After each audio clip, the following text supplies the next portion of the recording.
What's going on, everybody? Kalipis Tech here, coming back at you with another video. In this video, I'm going to be giving you some of my favorite and least favorite things about the Samsung Galaxy A23 5G to help you decide whether or not it's the right phone for you. Now, before we go any further, as always, I do want to remind you to hit that subscribe button, and if you want to learn more about this phone, I will be linking to several other videos about it in the description, as well as some information about pricing, availability, and some of my favorite accessories. But with that being said, let's get into it. So my first pro for the Samsung Galaxy A23 5G is that it has NFC. Now, in case you don't know, NFC is the main technology behind contactless mobile payment services. So if you like to use tap and pay, then you'll be happy to know that with the Samsung Galaxy A23 5G, you will be able to do that just fine. This is definitely a nice thing to see because while this feature isn't exactly rare, there is still a decent amount of phones in this price range that don't have it. So again, if you do like to use tap and pay, keep in mind that with the Samsung Galaxy A23 5G, that will not be a problem. My second pro for the Samsung Galaxy A23 5G is the processor. With this phone, we're getting 4GB of RAM with the Qualcomm Snapdragon 695 5G processor. So as far as performance goes, not only do we get 5G connectivity here, but this phone is actually really fast. In fact, even compared to some more expensive phones, the Samsung Galaxy A23 5G really still does hold its own. So if you're going to be on your phone a lot, doing stuff like mobile gaming, consuming content, browsing the web, and using social media, while still not being nearly as fast as a $1,000 flagship phone, for example, it's still definitely impressive for what it is. Now, I ran a Geekbench 5 benchmark test on this phone, and here are the scores right here. What I recommend doing is running this test on your current phone and comparing your results to these, because depending on what you currently have, this phone may or may not be an upgrade for you. But in general, I would say if you're coming from an entry-level phone or even more of a mid-range phone, the performance you get with this phone will most likely be a good improvement. My third pro for the Samsung Galaxy A23 5G is the display. So with this phone, we're getting a 6.6-inch 120Hz PLS LCD display with a resolution of 1080p, a PPI of 400,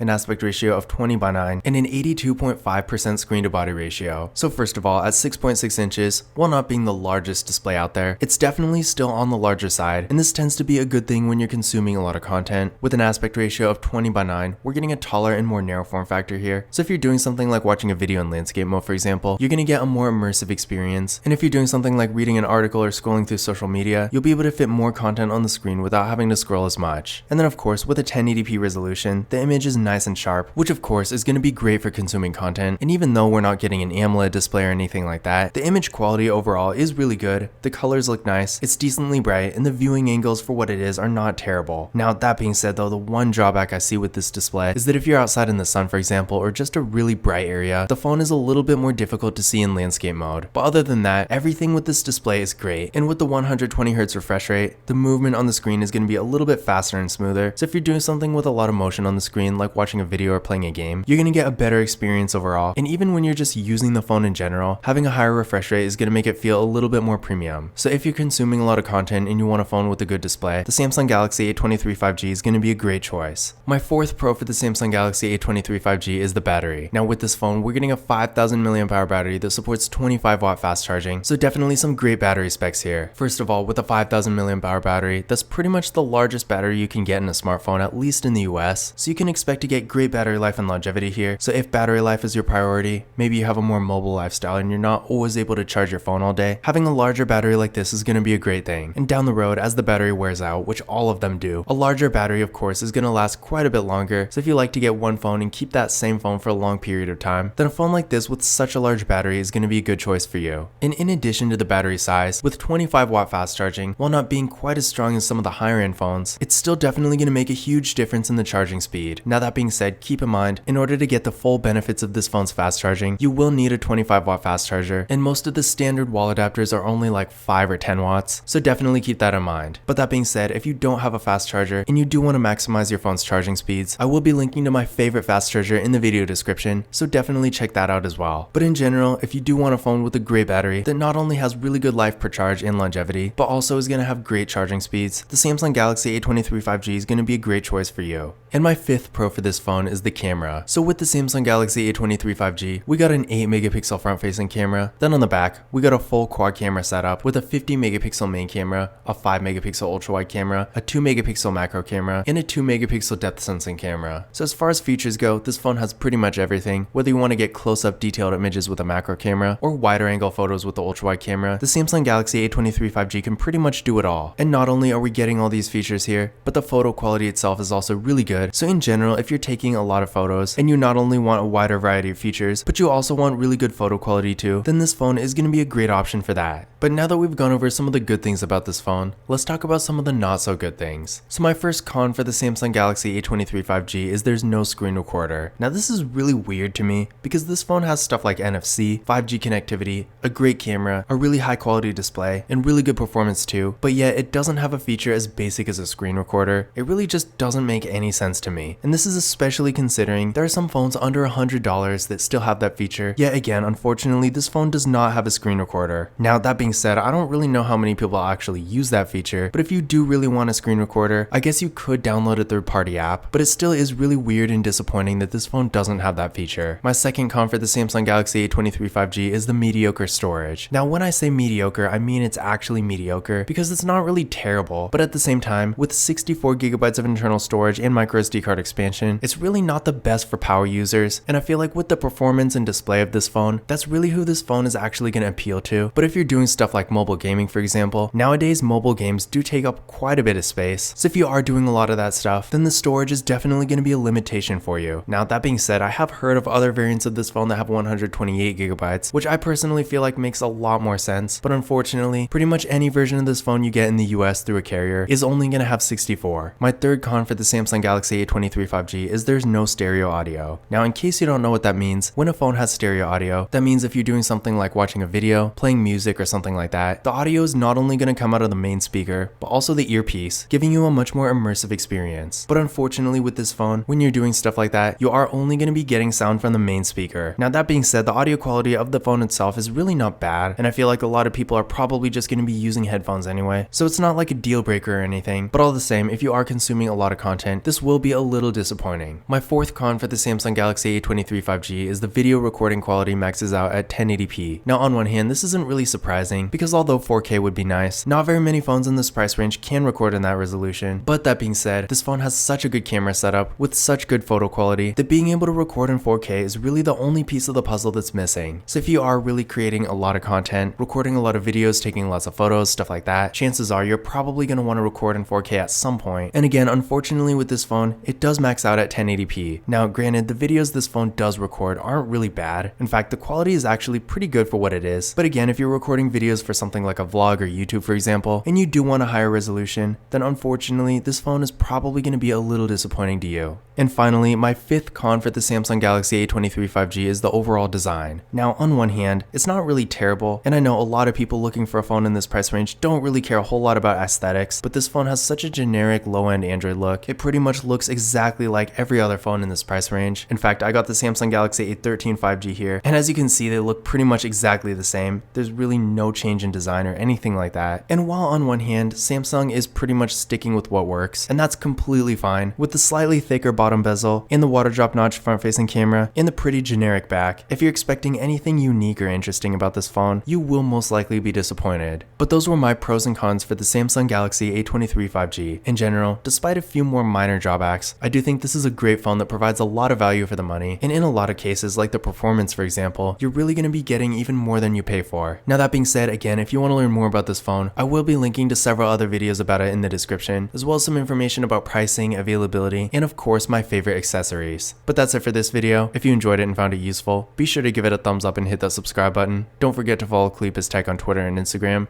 and as always, I will see you in the next video.